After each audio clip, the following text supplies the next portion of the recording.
तो इस बार भारत की तरफ से चीन को इतना बड़ा झटका लगा है कि चीन अब लाइन पर आता हुआ दिखाई दे रहा है। बात है दिवाली के दिन की, जब एक तरफ तो भारत और चीन के बॉर्डर पर गश्त कर रहे सैनिकों ने एक दूसरे को मिठाई खिलाई, जिसके बारे में आज से 1 साल पहले सोचना भी असंभव था। लेकिन वहीं दूसरी तरफ भारतीय लोगों ने चीन को कोई छोटा मोटा नहीं बल्कि 1,25,000 करोड़ रुपए का सीधा चूना लगा दिया। यह आंकड़ा दिवाली के इस त्योहार के बाद जारी किया गया, जिसमें बताया जा रहा है कि भारतीय लोगों ने चाइनीज प्रोडक्ट को खरीदा ही नहीं बल्कि उन्होंने ज्यादातर मेड इन इंडिया सामानों को खरीदा। यह नुकसान चीन के लिए इतना बड़ा है कि इस खबर ने चीन की नींद उड़ा दिया है,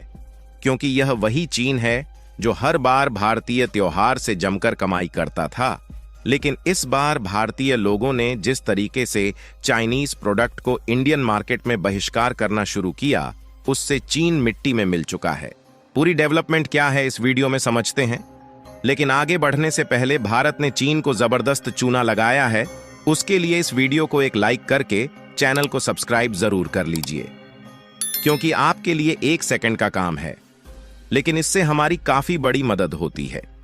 दुनिया भर में कुल 195 देश मौजूद हैं, लेकिन इन सभी देशों में से चीन ही एक ऐसा अकेला देश है जो कि अपने यहां प्रोड्यूस किए गए सामानों को सबसे ज्यादा दुनिया भर के देशों में एक्सपोर्ट करके कमाई करता है। और भारत का पड़ोसी देश होने के साथ साथ चीन के लिए भारत भी एक बहुत बड़ा एक्सपोर्ट डेस्टिनेशन है, क्योंकि चीन के द्वारा जिन देशों को सबसे ज्यादा सामानों का एक्सपोर्ट करके कमाई किया जाता है, उसमें से भारत का स्थान 5वें नंबर पर है।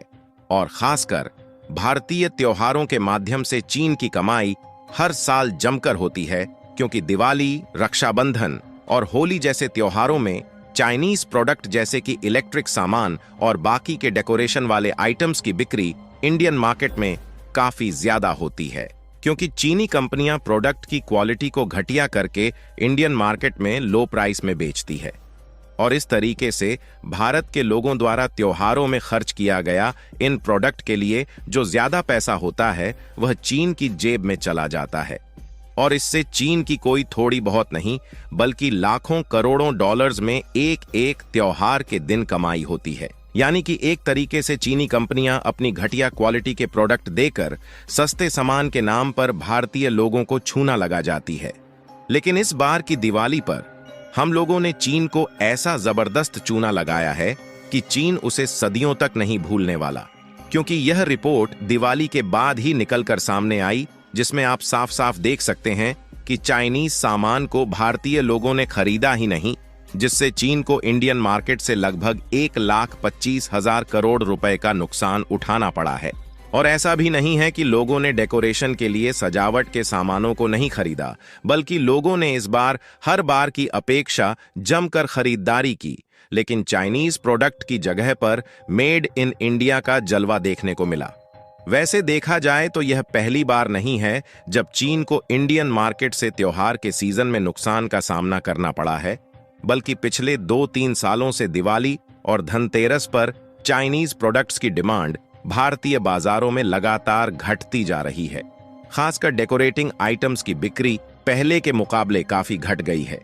डिमांड कम होने से इंपोर्ट भी कम हो रहा है, जिससे घरेलू सामानों की बिक्री बढ़ रही है। लेकिन इस बार चीन ने जो इंडियन मार्केट से उम्मीद जताई थी, उसके मुताबिक कुछ ज्यादा ही घाटा उन्हें झेलना पड़ा। दरअसल हाल ही में भारत और चीन के बीच जो LAC यानी कि लाइन ऑफ एक्चुअल कंट्रोल को लेकर विवाद था, उस पर भी दोनों देशों ने समझौता किया और इस समय दोनों देशों की मिलिट्री मिलकर बॉर्डर की सुरक्षा कर रही है। और कुछ ही दिन पहले जब व्लादिमीर पुतिन द्वारा रूस में ब्रिक्स की मीटिंग कंडक्ट कराई गई थी, तो उसमें भारत और चीन ने पिछले 4 सालों में पहली बार हाथ मिलाया।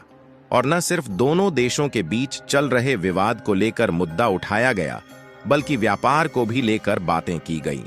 जिसमें चीन के प्रेसिडेंट सी जिनपिंग को भारत की तरफ से पॉजिटिव रिस्पांस मिला और उन्हें लगा कि अब भारत उनके साथ लगातार व्यापार बढ़ाता ही जाएगा। लेकिन जब दिवाली और धनतेरस जैसे त्योहारों का सीजन आया, तो भारतीय लोगों ने व्यापार के मामले में चीन के ऊपर तमाचा जड़ दिया। यानी कि चीन को डायरेक्टली तो नहीं, लेकिन इनडायरेक्टली इस बात का मैसेज जरूर मिला है कि भारत के साथ उनकी दोस्ती भले ही अच्छी हो जाए, लेकिन जब तक उनकी कंपनियां प्रोडक्ट की क्वालिटी को बेहतर नहीं करेंगी और लूटखोरी बंद नहीं करेंगी, तब तक भारत के लोग चाइनीज प्रोडक्ट्स का बहिष्कार करना बंद नहीं करेंगे। और चाइनीज प्रोडक्ट को इंडियन मार्केट में इस तरीके से बहिष्कार किया जाना उनके लिए कितना बड़ा झटका है, इसका अंदाजा आप इस बात से लगा सकते हैं कि भारत दुनिया भर के जिन देशों के साथ अपना व्यापार करता है, उनमें से भारत का सबसे बड़ा व्यापारिक साझेदार अगर कोई देश है तो वह है चीन, जिसने इस साल के मई महीने में अमेरिका को पीछे छोड़कर भारत के लिए अपनी जगह बना ली। और आज के समय भारत का चीन के साथ हर साल लगभग 118 बिलियन डॉलर का व्यापार होता है, जिसमें से हम केवल 17 बिलियन डॉलर के सामानों को चीन में एक्सपोर्ट कर पाते हैं, जबकि बाकी के 101 बिलियन डॉलर की कमाई चीन इंडियन मार्केट का इस्तेमाल करके करता है। और यदि हम लोग इसी तरह धीरे धीरे चाइनीज प्रोडक्ट के जगह पर इंडियन प्रोडक्ट के इस्तेमाल को बढ़ावा देंगे, तो जाहिर सी बात है कि हमारी चीन के ऊपर जो निर्भरता है वह धीरे धीरे कम हो जाएगी और हम लोग ज्यादातर मामले में आत्मनिर्भर हो जाएंगे। और इस बात में दो राय नहीं है कि देश में प्रधानमंत्री नरेंद्र मोदी ने साल 2020 में आत्मनिर्भरता को बढ़ाने के लिए जो वोकल फॉर लोकल अभियान शुरू किया था, उसका असर अब दिखने लगा है और चाइनीज सामानों की बिक्री लगातार घट रही है, जिसमें इस साल अधिकतर लोग दिवाली पर इलेक्ट्रॉनिक्स सजावट के स्वदेशी सामान खरीदते हुए नजर आए। इसके अलावा सोने चांदी के मामले में भी कैट यानी कि confederation of all India traders के मुताबिक इस साल धनतेरस पर लगभग 60,000 करोड़ रुपए के कारोबार होने का अनुमान लगाया गया था, जबकि दिवाली तक यह आंकड़ा 1 लाख करोड़ रुपए को पार कर गया। इस दौरान सोने और चांदी के अलावा पीतल के बने बर्तन की जबरदस्त खरीद हुई है और इस बार करीब 2500 करोड़ रुपए की चांदी खरीदी गई, जबकि एक दिन में 20,000 करोड़ का सोना भी बिक गया है। यहां तक कि कैट ने देश भर के बिजनेस ऑर्गेनाइजेशन से रिक्वेस्ट किया था कि वह अपने एरिया की जो महिलाएं, कुम्हार और कारीगर सहित अन्य लोग दीपावली से संबंधित सामान बना रहे हैं, उनकी बिक्री में बढ़ावा करने में सहायता करें।